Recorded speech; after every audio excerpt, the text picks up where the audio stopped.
मनाया जाता है।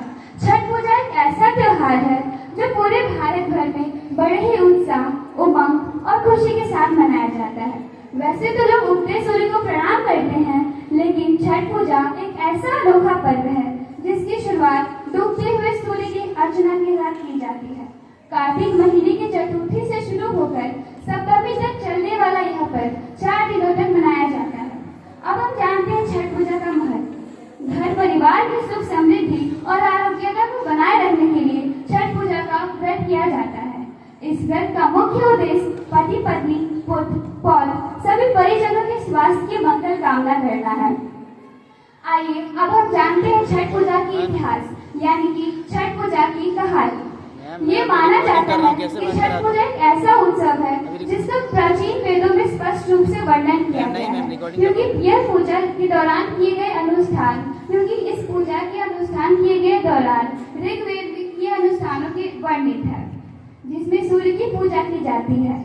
उस समय ऋषियों को सूर्य की पूजा के लिए ही जाना जाता था, जो बिना पथ्य का सेवन किए वे अपनी ऊर्जा सीधे सूर्य से प्राप्त करते थे। ऐसा कहा जाता है कि महाभारत काल में ऋषि धौम्य की सलाह के बाद द्रौपदी ने पांडवों को कठिनाइयों से मुक्त करने के लिए छठ पूजा का सहारा लिया था। इस अनुष्ठान के माध्यम से वह केवल तत्काल समस्याओं को हल कर पाई, ऐसा नहीं है, बल्कि बाद में पांडवों ने हस्तिनापुर, अभी वर्तमान की दिल्ली को अपने राज्य के रूप में पुनः प्राप्त किया था।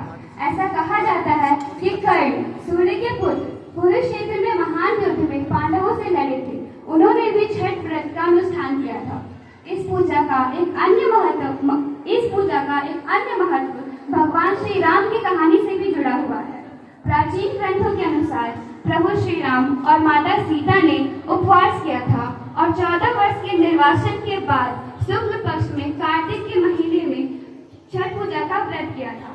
तब से छठ पूजा एक महत्वपूर्ण और पारंपरिक हिंदू उत्सव बन गया, जिसे हर साल हर घर बड़े उत्सव से मनाया जाता है। लोगों में प्रचलित यह विश्वास यह भी है कि भगवान सूर्य की पूजा कुष्ठ रोग जैसी बीमारियों को भी समाप्त करती है और परिवार की दीर्घायु और सुनिश्चित करती है। यह पूजा दृढ़ अनुशासन, शुद्धता और उच्चतम विचार के साथ मनाई जाती है। जब एक परिवार छठ पूजा का व्रत शुरू करता है तो यह उसका कर्तव्य बन जाता है कि वह इसका पालन पीढ़ियों तक करे। Now the time came to an end and it's time to conclude. मंदिर की घंटी, आरती की थाली, नदी किनारे सूरज की लाली। मंदिर की घंटी, आरती की थाली, नदी किनारे सूरज की लाली। छठी मैया का आशीर्वाद मिले बार बार, हर मन में हो उमंग, हर घर में प्यार। इसी के साथ मुबारक